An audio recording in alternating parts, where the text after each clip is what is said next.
about sort of the result of the work put in, the accord with the players, coaches, and the league, the results of all the work that you guys have done these last few days? I mean, I think it's great. I think we all needed a pause. I think emotionally, physically, mentally, and I think that the pause was for a greater cause, not just for basketball, but for all the social issues in our world today. And obviously, based on recent events across the world and recent police killings and shooting, it allowed us to use our platform to be able to stop what we're doing and recognize how important the rest of the world and me being a black man in our African American communities, how important it is to be able to pause and understand how us as a league, as owners, collectively, how can we come together and make sure that we're doing the right thing as it pertains to that. How does it feel to know that the platform that you have is effective, that it's powerful, it works? You know, number one, it's a blessing. I think that a lot of people don't understand how strong and how powerful it is. We're on TV every day. Our faces are, some of the most well-known people in the world. When people see us and kids look up to us, and to me, it's an unbelievable blessing. And I believe that, at least for me personally, God has put me in this position for a reason to be able to, not just to play basketball, but to use my platform to better help other people and help our youth, help people across the globe and understand how important different things in life is. Thank you. Christy Regan. Hey, Russ, I know you have some young children like Jacob Blake did or does, and I was wondering how difficult was it for you to see what happened to him happen in front of his children, and how much do you hope what y'all are doing can be able to affect real change in this country? Man, honestly, I watched the video, and it's heartbreaking. It's something that is you can't explain, and it's something that is just not right. Me growing up in the inner city of Los Angeles and being able to see the different police brutality that happen on everyday life, and for me to be able to see that, number one, is heartbreaking, and in my mind, I want to find a way to help and make change. And the good thing about our league and our players, we all felt the same way about the situation. And for us to be able to take a pause and a break, to be able to now come to a few things that we think is important for now. And obviously there's so many other things going on in our society that we can tackle. But I think initially tackling our voting and finding ways to be able to use our teams and our arenas to be able to understand why voting is important. And I think that's a trickle-down effect to our police reform, as you would say, are finding ways to be able to make sure our cops and the cops around the world, number one, get penalized and there are consequences for their actions, especially when they're, unjust. Haley Griffin.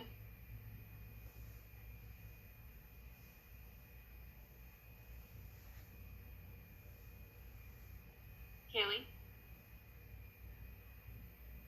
We'll go with Tim McMahon. Russ, I appreciate what you guys are doing with social justice, but I wanted to change subjects real quick and ask you about your health. How are you feeling physically with the quad? And Mike says he thinks there'll be some sort of minutes restriction on you tomorrow. What are your thoughts on that? I'm taking day by day. That's all I can do. Just taking them one day at a time, and that's what I've been doing. That's all I got for you. Mark Furman. Russ, along those lines, how excited are you to get back out there in Game 5? I'm excited to play, but I'm more excited that we're playing for a cause, playing that we're in agreement to be able to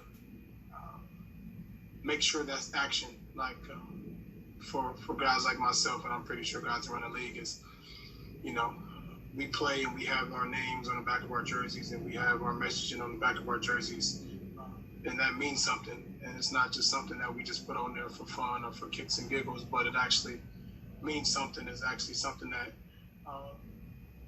I personally take action and take responsibility in being an African-American athlete, a black man in this society, having a son of my own, and having other kids that look up to me from my neighborhood around the world. It's something that's what I'm most excited about moving forward. And obviously basketball is our platform. It's something that I love and embrace to do. But to me, that is the most important reason why we're actually even coming back to play. Because if there wasn't any agreement or there's no action moving towards some of the things that we talked about as players and me personally, I wouldn't be playing. Brian Bearfield.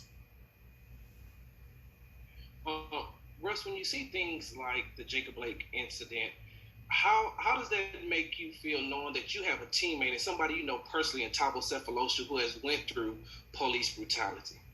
You know what? It hits home for many reasons, man. I grew up in South Central Los Angeles.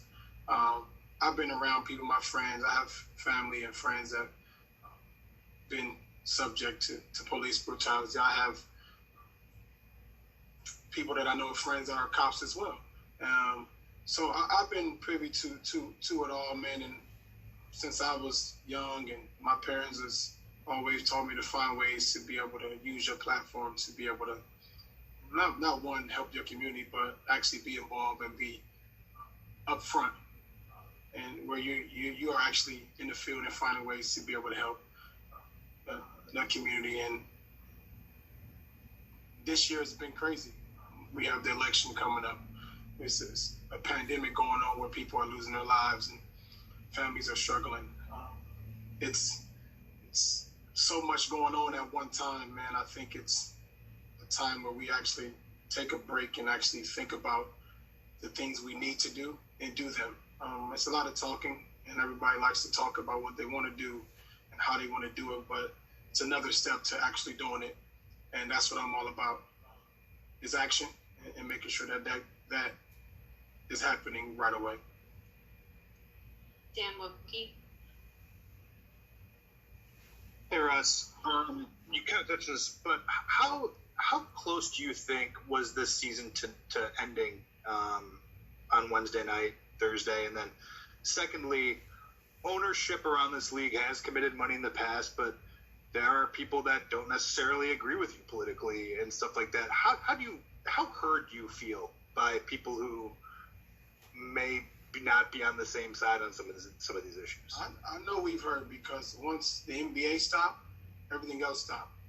And to me, that shows a lot. That shows the platform, that shows the power of us as players, and our voices were heard. And I don't know how close we were to stopping and if that was an opportunity, but I do know one thing. We stopped for a reason. We needed a pause. We needed a break. And I think it's very, very important that we not just, the owners tell us that what they're going to do and how we're going to do them together, but we hold them accountable. And I think that's another step of making sure that things that we discuss amongst each other in this partnership that get done. And they get done in a fashion where we both can agree on, and we see the impact, we see the change that's happening across our world. Michael Shapiro. Hi, Russell. I just wanted to know if you could detail at all your conversation with Michael Jordan and how he kind of helped the players and the owners kind of get on a path to some social justice initiatives.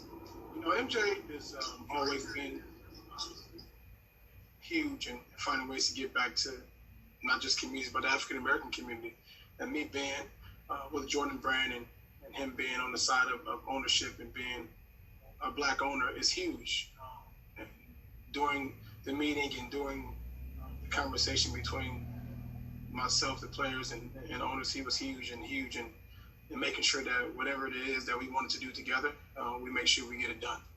And I think that's the next step, as I mentioned before, is we've had previous conversations with ownership and players and some of the things that we weren't able to get done. But I think MJ was real adamant about making sure that we get things done and get them done the right way. We'll take two more. Greg Bailey.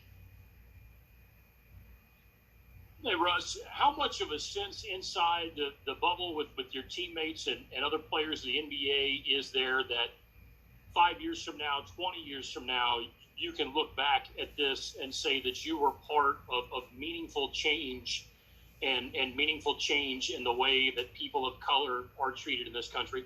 I can't speak for anybody else. I speak for how they feel. For me personally, it's something that I think about daily. And even before I came in the bubble, since I've been in the NBA and since I've grown up in the city of Los Angeles and finding ways to give back, I've always thought about legacy and figuring out a way to be able to, what does it mean? What does your legacy mean? Is it just about basketball? And I don't think mine is about basketball. I believe mine is about giving back, and not just giving back, but impacting and inspiring and finding ways to be able to do what's right in today's day in society. Our Black communities has been hurting for many, many, many years. And I feel like I have the platform. I have the ability to be able to reach certain people.